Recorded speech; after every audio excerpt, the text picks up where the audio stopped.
Sa bayan ng Sapporo ay nagtakip ng mukha sila Tony at Ushiyama upang di sila makilala ng hinahanap nilang preso na killer. Nakita nila si Eiji na sinabi sa bata na nakita niya ang nawawalang aso nito. Naalala ni Botero nung nakakulong pa sila ay pinaasa daw siya ni Eiji na nakita nito ang natitirang relatives niya. Pero nalaman niya kay Ushiyama na hindi totoo ang sinabi ni Eiji dahil mahilig lang itong makitang madismaya ang mga tao. Kaya ngayon ay nadismaya din ang bata dahil di talaga alam ng preso kung nasaan ang aso niya. Nais niya rin patayin ng bata kaya nakialam na sila Ushiyama. Pero niloko siyang merong sexy sa likod sabay takbo, ngunit nahuli siya at binalibag, saka hinagis. Nagmakaawa ito ngunit binalibag muli, ngunit tumakbo pa rin ito sa Macho Papa. Habang nagpapahinga sila Yoshitake ay nawasak ni Ushiyama ang lugar. Natuwa si Esirpa nang makita si Pototoy Master ngunit dumating din si Hijikata kaya nagpatayan sila ni Sugimoto. Nakapagtago ang bida saka nagpatuloy sa patayan ngunit pinigilan sila ni Ushiyama. Kaso binalibag ng bida. Tinuhad din ang mukha nito ngunit pinigilan pa rin si Sugimoto kaya pinalo siya ni Botero na pinatalsik lang.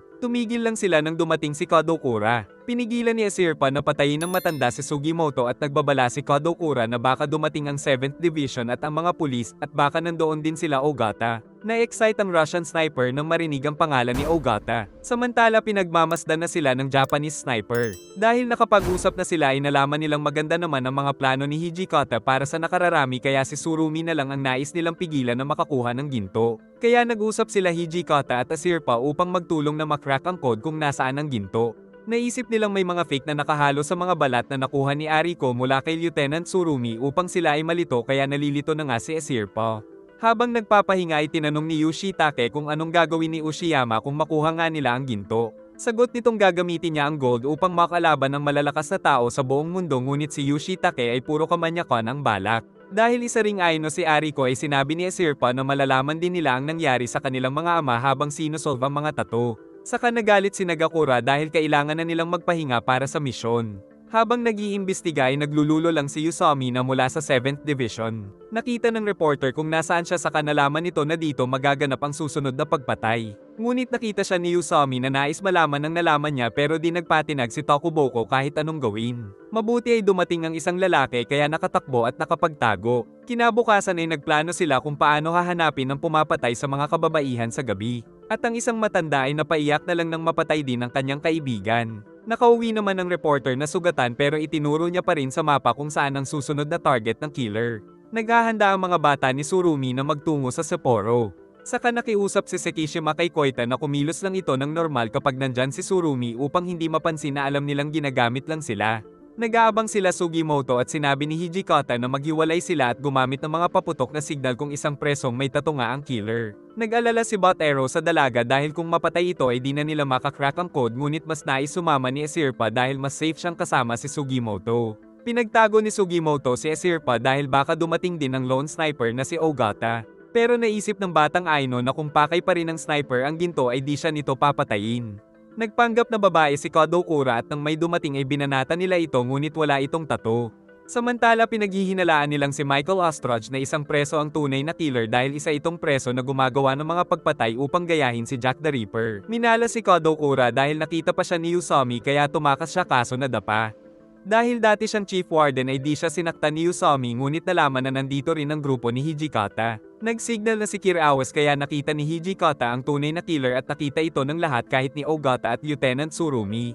Dahil sa signal ay patungo na ang kanilang mga kakampi. Subalit dumating rin ang 7th Division kaya inihagis sa kanila si Yusami saka pumasok sa bintana. Tumakbo na rin ang Reaper na binaril ni Kontaro ngunit hiniwa siya nito saka ito tumakas sa shotgun. Kaya nagsignal si Nagakura sa mga kasapi na nakatakas ito. Samantala nakita na daw ni Vasily si Ogata. Di pala napuruhan si Kontaro saka dumating ang mga kasama at agad na pumasok si Sugimoto kaya nahiwalay si Yoshitake sa kanila. Galit na galit si Nikaido at umatake si Koita na nalagyan ng beer. Muntik na si Esirpa kaya nagalit si Sekishima. Saka umatake ang ating bida at bago siya mabaril ni Kikuta ay umatake si Ushiyama kaya nasira ang mga drum at nakainom sila ng napakaraming beer hanggang sa bamahan ng alak at inanod nito ang apat. Dahil nalasing ay di sila makapaglaban ng maayos. Kaya sinamantala ni Kikuta upang makuha si Esirpa kaso tinutukan siya ng lason upang makatakas habang pinapanood sila ni Ogata. Giit ni Kikuta na alam ni Surumi ang nais niyang malaman kung sinong pumatay sa 7 Aino na may kinalaman sa ginto. Papatayin sila ni Ogata ngunit nakakita ito ng multo kaya nakailag sa baril ng Russian. Ang nais lang nila Hijikata ay makuha ang preso at umalis pero dumating kasi ang 7th Division. Nasira ang baril ni Ogata kaya balak niyang kunin ang naiwan ni Usami na baril. Samantala lasing pa rin sila Sugimoto kaya di makapaglaban. Pero nakuha ng bida ang baril saka siya tumakbo. Habang kinukumbinsi ni Kikuta na sumama na sa kanila si Esirpa ay dumating si Usami na pinigilan ni Kadokura kaya muntik na siyang masaksak pero nakatakas naman si Esirpa at muntik nang tamaan ng lason si Kikuta habang hinabol ni Usami ang isa.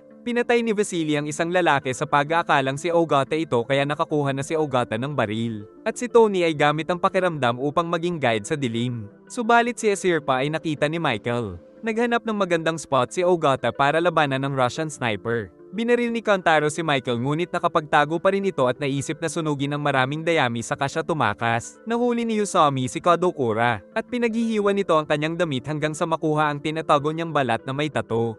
Saka pinalo-palo siya nito para parusahan. Nang dumating si Ogata kaya naglaban ng dalawa. Nakita ng killer si Esirpa. Kaya naalala nito ang nakakatuwang kwento ng woman tribe ng Aino na walang lalaki pero nabubuntis daw kung mapasukan sila ng hangin mula sa silangan. Naalala ni Esirpa na tinanong niya rin ito sa kanyang ama. Samantala may galit pala ang killer sa kababaihan kaya siya pumapatay kaya pinalo-palo siya ni Esirpa. Dahil sa sunog ay dumating ang mga bumbero samantala natutuwa si Eiji sa mga nangyayari. Nahuli nito si Esirpa na sinabing kinamumuhian niya maging ang sariling ina. Mabuti na lang ay dumating si Sugimoto na hiniwa ang baliw at sinakal ito gamit ang sariling intestine saka pinagbayad sa mga kasalanan. Naglakad itong labas ang intestine at ang dami pang ebas kaya pinatay na siya at nahulog sa bintana.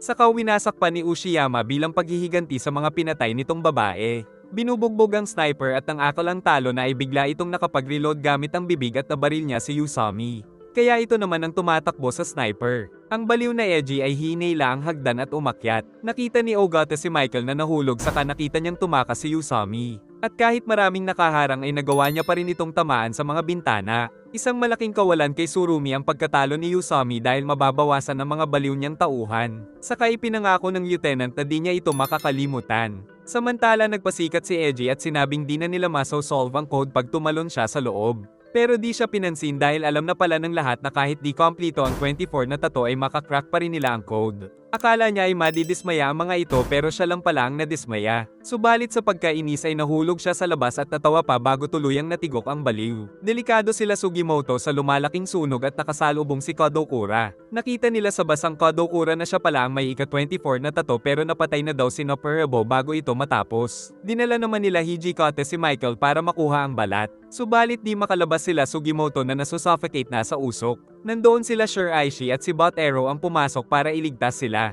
Samantala nagkasalubong sila Kikuta at Ogata pero di sila nagpatayan. Nahanap naman sila nito kaso kinuha lang si Esirpa at binanata niya ang mga kasama. Kaya inatake ng bida subalit wala na siyang sapat na lakas. Samantala walang alam si Yoshitake na nagtraidor si Bot Arrow. Sa nakaraan ay galing na naman ito sa Bartolina dahil binugbog niya si Eiji. Pinag-usapan din nila ang kanilang mga gagawin kapag nakatakas at nahanap na nila ang mga ginto. Giit ni Botero na nais niya lang magkaroon ng malaking pamilya dahil minsang naubos ang angkan niya.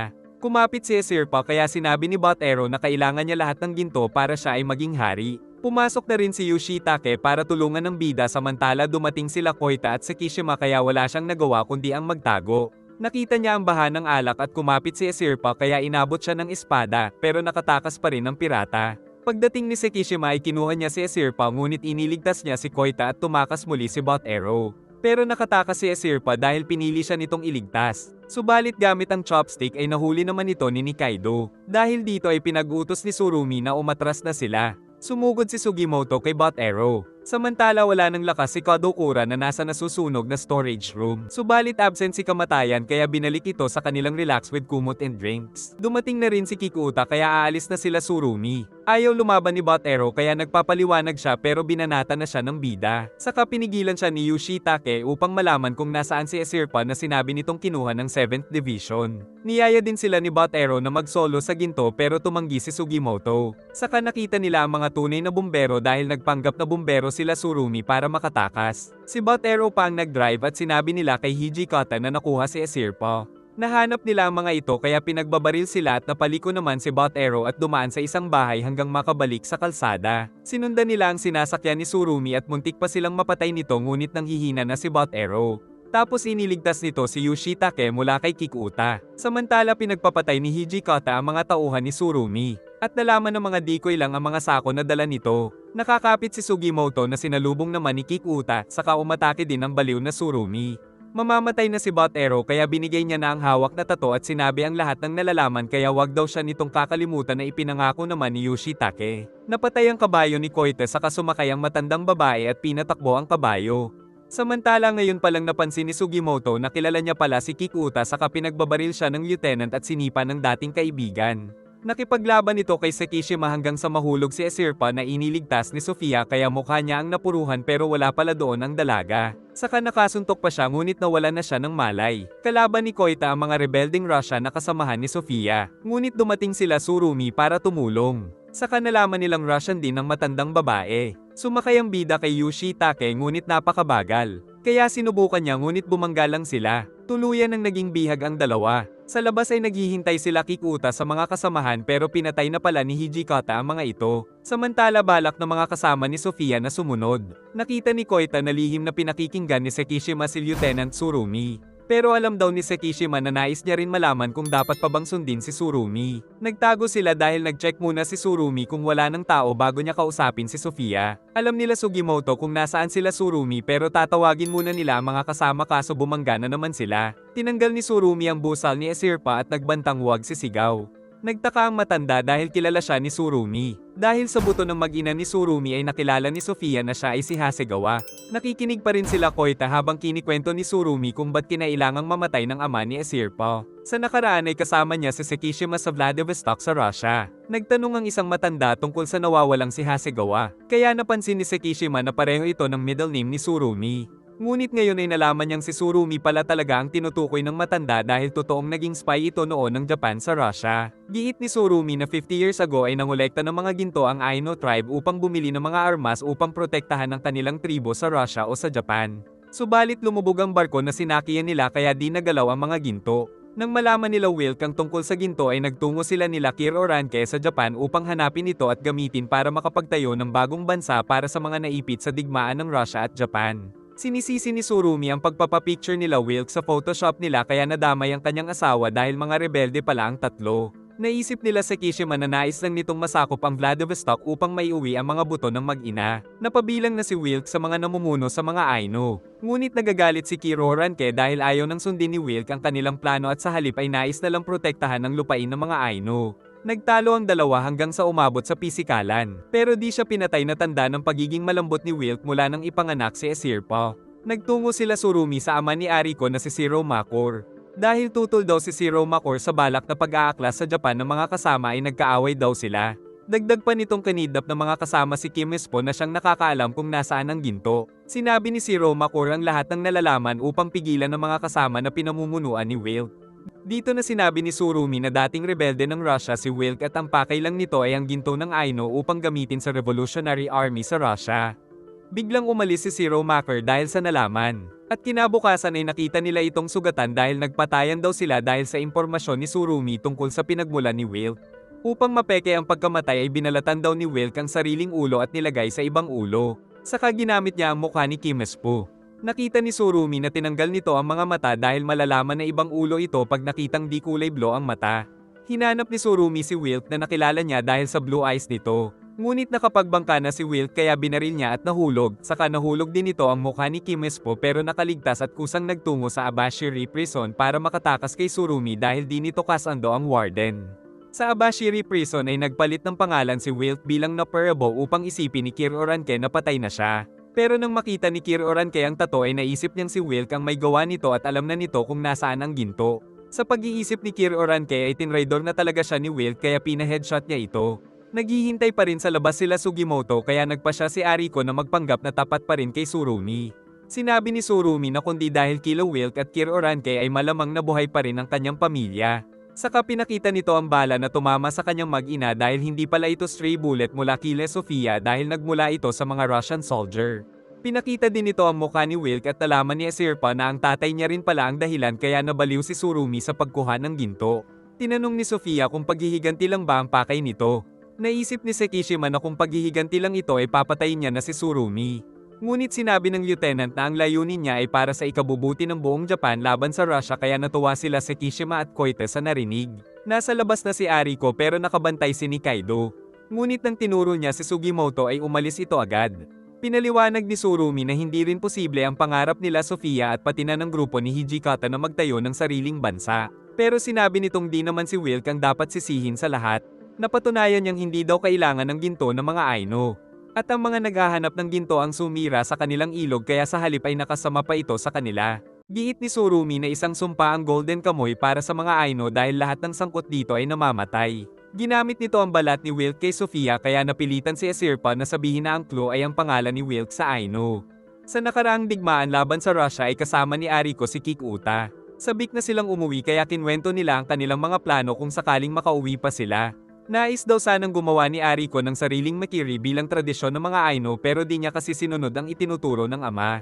Narinig niyang ginagawan daw siya nito ng makiri bago siya magtungo sa digmaan pero namatay ang ama bago pa ito matapos. Ito rin ang dahilan kung ba't nagtaka si Ariko sa nakita niyang makiri noong ninakaw niya ang mga balat kila Surumi. Sa kasalukuyan ay tinignan ni Surumi ang mga balat para tignan ang sinabing clue ni Asirpa. Nagpanggap si Ariko na loyal pa rin kay Surumi saka tinulungan niyang makatakas si Asirpa. Ngunit nang tutukan si Surumi ay nagkabarilan sila ni Sekishima at hinagis ni Sofia ang upuan para di sila makapasok ngunit busy pa rin ang lieutenant kaya nakatakas na ang tatlo. Saka inihagis ni Ariko si Asirpa subalit na baril naman siya kaya naiwan siya at binaril ni Sekishima sa harap ni Kikuta. Nag-aabang si Vasily ngunit di niya alam na nagpanggap si Ogata kaya nakatakas na naman ito. Nag-alala si Asirpa kay Ariko at nakita niya pa ang bangkay ni Botero kaya tuluyang naiyak. Nang dumating si Ushiyama ay sinabi ni Asirpa na alam niya nang matukoy ang mga pekeng balat. Dinala ni Kikuta si Ariko sa doktor pero di pala ito napuruhan. At kahit magkalaban na sila ngayon ay nais ni Kikuta na magpagaling ang kaibigan. Nagtanong sila ni Kaido ng command ni Surumi ngunit di na daw nila kailangan si Asirpa dahil mukhang tama daw ang code. Sa labas ay narinig ni Koita na malakas pa rin daw ang amoy ng alak kay Nikaido. Dahil kasama siyang nalublob sa maraming alak ay naisip niyang alam ni Surumi na nakikinig sila kanina kaya sinabi nito ang nais nilang marinig. Dahil kanina ay nabasa ni Kadokura ang mga balat at nadikit sa bakal ay nalaman ni Asirpa ang mga tunay sa mga peke na gawa lang ng taxidermist. Saka sinabi niya na rin ang code na pangalan ng ama na Horko Asconi. Pero alam na rin ito ni Surumi kaya kailangan nilang unahan ito. Sumakay sila sa tren at dahil maliit ang space ay tinakot nila ang isang lalaki para umalis sa business class. Dito nila tinignan ng mga tato para makrack ang code gamit ang clue ni Asirpa. Dahil din sa ginto na pinakita ni Surumi ay dumagdag pa ang clue na sa magkakaiba itong parte ng ilog na kuha. Ngunit nakatulog na ang bida sa sobrang kapaguran. Sa flashback ay nakipagsuntukan si Sugimoto sa mga sundalo dahil tinitigan daw siya ng masama. Sinaway naman sila ni Sergeant Kikuta at binigyan niya ng pagkain ng binata na parang aso. Napahanga si Kikuta sa lakas nito kaya pinakain niya pa ang binata at tinawag niya itong Norabo na isang uri ng gulay. Nais ni Kikuta na magpanggap itong si Yusako na anak ni Commander Hanazawa para sa unang date ng arranged marriage. Ang ina daw ni Yusako ang gumawa ng arranged marriage kay Kaneko Kaiko na anak ng isang mayamang businessman dahil ayaw niyang manatiling sundalo ang anak. Isa pa ay natatakot din na tawaging leftover si Kaneko kung di siya makapag-asawa bago siya makagraduate. Plano daw ni Mrs. Hanazawa na makapag-asawa ang anak upang hindi na ito gawing flag bearer ng army. Pero nalaman nito ni Mr. Hanazawa kaya pinag-utusan si Kikuta na gawan ito ng paraan kaya naisip ni Kikuta na itong nakilalang lalaki na lang ang ipakasal kay Kaneko. Kaya nakipagpalit siya ng damit sa lalaki para magpanggap.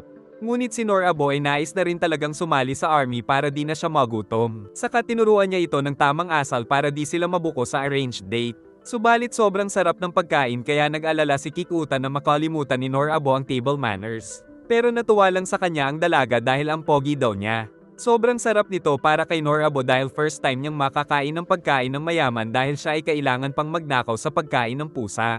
Tagumpay ang unang date dahil nagustuhan siya ni Kaneko. Naalala ni Norabo ang kababata niyang sila Yumi at Toraji. Napilitan daw siyang umalis dahil nagka-tuberculosis ang kanyang pamilya kaya natakot siyang mahawa si Yumi na papakasalan niya na sana. Ngunit pagbalik ay pinakasalan na ni Yumi si Toraji. Kaya nagalit sa kanya si Toraji kung ba't pa siya nagbalik.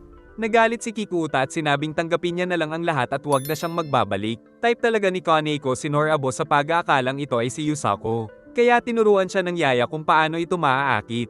Nilibre na naman siya ni Kikuta saka naisip ni Norabo na baka pag natikman ni Yusako ang fried shrimp ay magbago ang isip nito. Pagkatapos nilang kumain ay di na sa kanya binawi ni Kikuta ang uniform nito. Kinabukasan ay kinausap ni Norabo kung napay pressure lang ba si Yusako sa nais ng ama kaya nais niyang maging flag bearer sa digmaan. Pinagsasampal niya at sinabihang subukan ng fried shrimp ni Kaneko para malaman kung mas nais niya talaga sa digmaan o sa piling ni Kaneko. Ngunit nang makilala ni Yusako ang suot niyang uniform na nagmula sa kapatid ni Kikuta ay umalis si Norabo.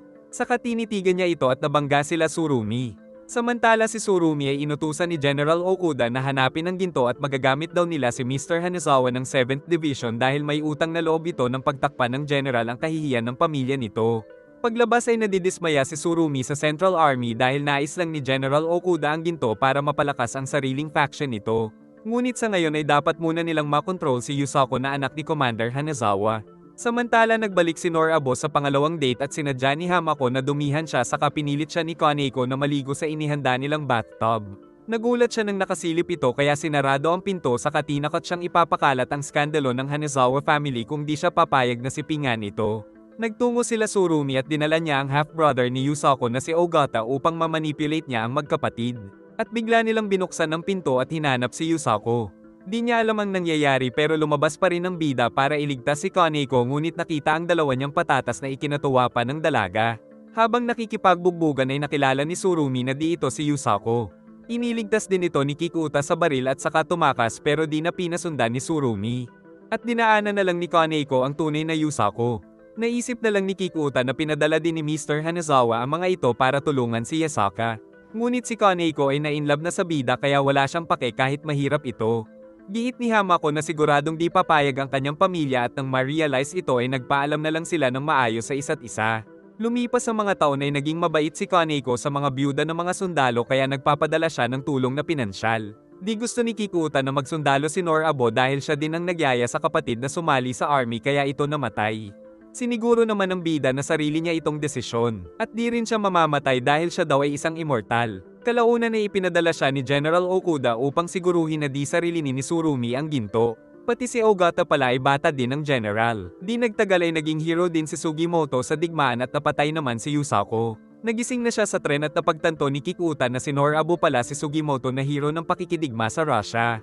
Ang bida naman ay handa ng labanan si Kikuta sa susunod. Nang matuklasan ni Surumi ang lokasyon ng ginto ay pinatay niya na si Kikuta na alam niyang spy ni General Okuda dahil nag-iwan ito ng liham pero naunahan ng pulubi ang kukuha dapat nito at nakuha ito ni Usami.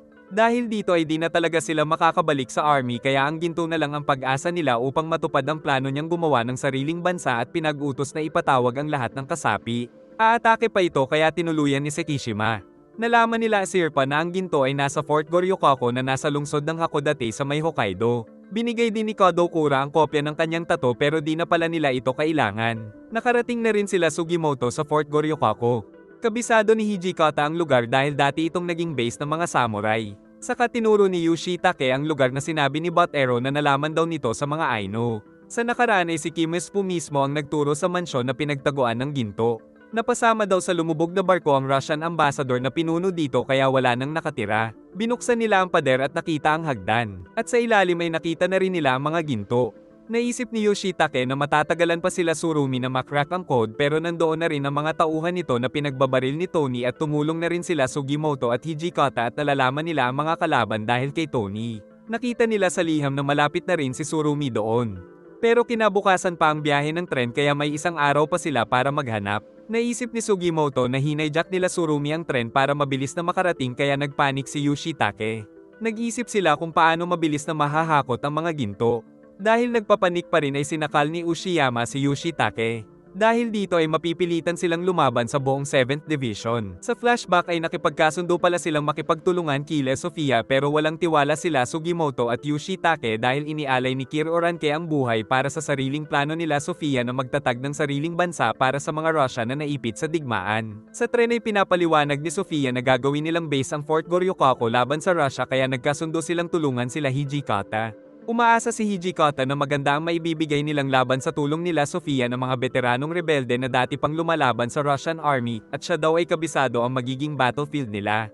Giit ni Hijikata na hugis star ang fort upang madaling makita ng mga nasa loob ang mga papasugod sa tulay para sa masusing depensa. Napagod na si Yoshitake sa kakahukay. Kaya tinanong nila kung ba't naisip ni Hijikata na nandoon ang ginto. Naghuhukay din sa labas sila Ushiyama at Kadokura. Dumating na sila Sofia kasama ang buong hukbo nito.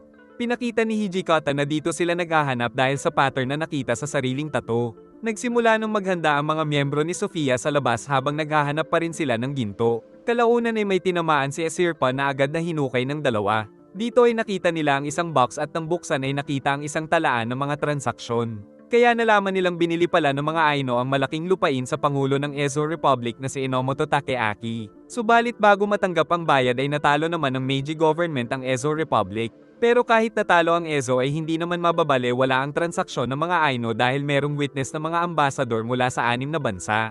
At sa libro na ito naka-record ang deed of sale. Naisip ni Yoshitake na nagamit na pala ng mga Aino ang hinahanap nilang ginto. Masaya naman si Esirpa dahil ang mga lupain ang pangunahing kailangan upang makapagpatuloy ang lahi ng mga Aino pero nadismaya ang mga kasama. Ngunit sinabi ni Hijikata na wala naman sinabi si Wilk tungkol sa pangangalaga ng kalikasan ng Aino. Saka sinabi ni Sofia na malapit nang dumating sila Surumi. Nawala na ng pag-asa si Yoshitake subalit nabasa ni Hijikata na kalahati lang ang nagamit sa ginto kaya tuwang-tuwa si Yoshitake kaso nagsimula na silang atakihin ng mga kanan. Nakita nila ang hot air balloon na nagsasabi ng kanilang posisyon sa mga warship na pinamumunuan ng tatay ni Koita. Lumangoy naman si Nagakura at kusang sumuko sa kalaban. Balak tumakas ni Esirpa ngunit sinabi ni Hijikata na baka napapaligiran na sila. At ayaw din umalis ni Yoshitake hanggat di nila nahahanap ang ginto. Sinabi ni Nagakura na wala ng mga ginto dahil nakuha na ito ng gobyerno nang matalo nila ang Ezo Republic at nakatala sa isang libro ang mga transaksyon. Lumuhad siya at ipinangakong kukumbensihing sumuko sila Hijikata kapalit ng nasabing libro. Ngunit alam ni Surumi na niloloko lang siya nito dahil alam niyang naghahanap na lang ng huling labanan sila Hijikata at Nagakura kung saan sila mamamatay. Kaya pinakita ni Nagakura na isa pa rin siyang mahusay na mandirigma kaya nakatakas siya sa harap ni Surumi. Saka nakakita din siya ng espada na panampatay sa kalaban.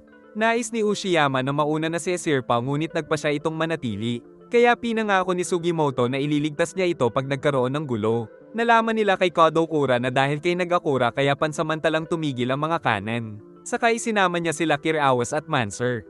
At inakala pa niyang mga langaw ang mga lumilipad na bala. Giit ni Nagakura na nakapagtanim siya ng pag-aalala kay Surumi. Napapaisip din si Surumi kung nakuha nga ng Meiji government ang ginto dahil nakapagpatayo ito kaagad ng mga infrastruktura matapos ang digmaan sa Ezo Republic. Kaya naisip ni Sekishima na baka ang lupain lang talaga ang nais mabawi ni General Okuda na binili ng mga Aino. Ngunit handang makipagpatayan si Surumi para malaman ang katotohanan. Sa ibang lokasyon naman sila naghukay hanggang sa makita ang isang balon. Bumaba sila Esirpa at Sugimoto at nahulog ang excited na Yoshitake. Dahil dito ay nahulog sa kanila ang mga piraso ng ginto kaya sa wakas ay nahanap na nila ito sa dami ng kanilang pinagdaanan. Sa nakaraan ay tinago pala talaga ng mga Aino ang record book dahil nais itong makuha ng Meiji government. Noon ay nakausap pala mismo ni Hijikata si Tandang Kimispo sa balon na ito pero alam ni Kimispo na ang pangulo lang ng Ezo na si Enomoto ang nakakaalam ng kanilang transaksyon. Subalit di nagtagal ay natalo ang Ezo kaya sugatan si Hijikata na kanilang tinulungan. Malungkot si Hijikata dahil natalo ang kanilang battleship na Kaiten Mara. At nalaman niya kay Kimispo na habang nagpapahinga siya ay sumuko na ang Ezo sa Meiji government. Nakiusap itong dalhin siya sa Mount Hakodate upang tignan ang estatwa na may cannon sa loob. Ngunit patuloy ang pag-atake ng government sa Fort Goryokako. May nakakitang kalaban kaya ipinagtanggol siya ni Kimispo pero nabaril ang isang kasama kaya nagpahuli na lang si Hijikata. At mula noon ay wala nang narinig na balita si Kimispo kay Hijikata. Ilang taon nang lumipas ay nalaman niya kay Warden Kadokura na nakakulong si Hijikata. Dahil sa natitirang ginto ay sinundan na rin daw sila ng government kaya nagpatuloy sila sa pakikipaglaban. Kaya inilagay nila ang ginto sa Fort Goryokako upang mapilitan ng mga future Aino na ipaglaban ang kanilang lupain at baka tulungan din sila ni Hijikata. Sa present ay nagpatuloy na ang pag-atake ng mga warship kaya kailangan muna nilang tumakas pero ayaw nang umalis doon ni Yoshitake. Nagbantay ang mga rebelding Russian habang tinatakpan nila ang nasabing balon. Pinupuntirya ng mga kanan ni Surumi ang mga taguan na ginawa nila Sofia. Nagpanggap si Surumi na para pa rin sa gobyerno ang ginagawa niya upang mapasunod ang mga sundalo sa kanyang sariling mga plano. At sa kanyang utos ay sumugod na sila sa lahat ng pasukan ng Fort Goryokako. Nakaposisyon na sila Hijikata at nagsimula na rin sila Sofia sa pagpatay saka inilabas ang mga machine gun upang mapigilan ang mga sumusugod. Dahil hindi sila makapasok ay pinag-utos ni Tsurumi na puntiryahin ng kanan ang lokasyon ng mga rebelde. Nag-alala si Sekishima na baka madamay si Koita na nasa gitna ng tulay. Itinago ni Asirpa ang libro sa quiver niya at binaril nila Hijikata ang flag bearer ng mga sundalo pero nakapagbigay na ito ng signal kaya muntik na sila. Sinamantala nila Tsurumi ang mga pagsabog sa kabinato ng granada ang machine gun. At wasak-wasak kay Tsurumi ang mga rebelde. Dahil sobra ang kalamangan ni Tsurumi sa puwersa ay umasa na lang si Hijikata sa swerte ni Kodokura.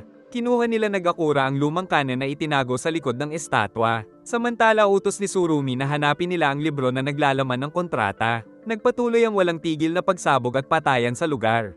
Pinasabog ni Tsurumi ang ulo ng isa at tinamaan ng kanan ng mga rebelde sa harapan kaya sumabog ang laman at nasampal pa siya. Saka sinabing magtiwala sila sa ama ni Koita na di sila tatamaan. Nag-aabang ang mga sundalo na hamina ang depensa nila Sofia. Kahit marami na ang nabawas sa kanila ay ayaw iwan ni Sofia ang posisyon. Biglang nagulat si Admiral Koita dahil may umatake sa kanilang kanan. Ito pala yung kanan na kinuha nila Nagakura. Natuwa sila kay Manser nang tamaan nila ang isang warship. Tinamaan nila ang isa pa, at pati na ang balon kaya natuwa si Hijikata dahil kanan ng kanyang warship ang gumawa nito at tuwang-tuwa sila Kodokura. Isang ship na lang ang natitira kay Admiral Koita ngunit inaatake na rin nito ang lokasyon nila Kodokura. Sa kabila nito ay lumaban pa rin sila hanggang sa tamaan ang huling barko ng puwersa ni Tsurumi pero tinamaan na rin sila nito. Lumulubog na ang barko ngunit tumanggi ang Admiral na lisanin ang kanyang warship. Pinatay ni Koita ang isang rebelde at napatingin sa lokasyon ng kanyang ama. Saka binigay ni Tsurumi ang signal sa pagsugod ng lahat. Kaya kumilos na rin si Immortal Sugimoto. Nagpatuloy sila sa pagbaril sa mga sumusugod na sundalo. Samantala naisip rin ni Ogata na kunin ang libro ngunit alam niyang inaabangan pa rin siya ni Vasily. Nakaligtas at nakatalo na si Nikaido sa tubig. Grabe na rin ang pagpatay ni Sugimoto sa mga nakakalaban. Kasama naman ni Yoshitake si Asirpa para tumakas.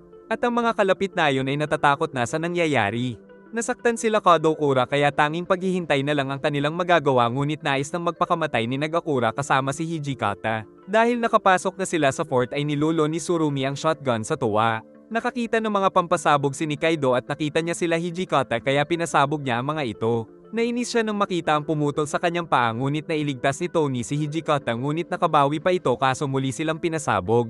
Dahil nakita na siya ay hinanap niya na lang si Sugimoto. Hindi pinagsisihan ni Tony ang ginawa dahil matagal na sana siyang patay kundi kay Hijikata. Kaya pinalis niya na ang leader habang nagko-cover fire.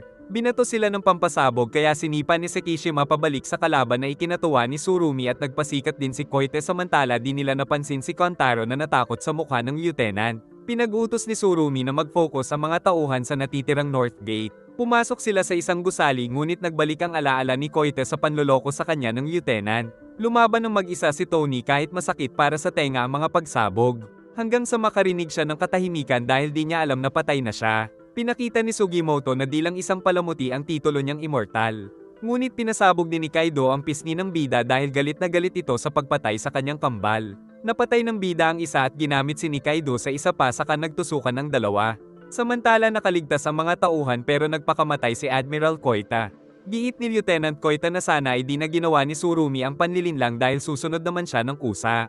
Magpapakamatay si Nikaido kasama ang bida kaya ipinasok siya sa isang butas at nahiwa siya sa gitna at inakalang ito ang kanyang kambal bago siya mamatay. Sa nakaraan ay mas pinili ni Wilk na lagyan ng tato si Hijikata kaysa sabihin mismo ang lokasyon ng ginto upang makipagtulungan ito sa kanyang anak.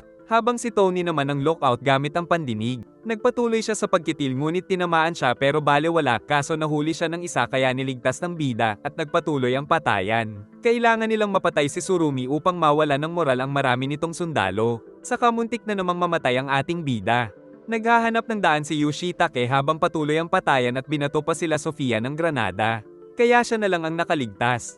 Nasunog ang isang bahay sa north at nalaman ni Sugimoto na ito ang signal ni Yoshitake sa pagtakas kaya niyaya niyang tumakas si Hijikata. Ngunit nalaman ni Koita ang escape plan nila kaya nabuko si Yoshitake at muntik nang mahiwa pero dumating si Nagakura para iligtas siya. Nahulog ang dala niyang bag pero wala dito si Asirpa na may dala ng libro na waterproof dahil sa tubig nito balak dumaan pero bigo ang plano. Nalungkot si Asirpa nang makita si Tony ngunit nahanap siya ni Tsurumi. Samantala kahit matanda na ay pinakita ni Nagakura ang kanyang husay sa espada. At nang mahulog ang supot ay niligtas ni Koite sa pag-aakalang nandito ang libro.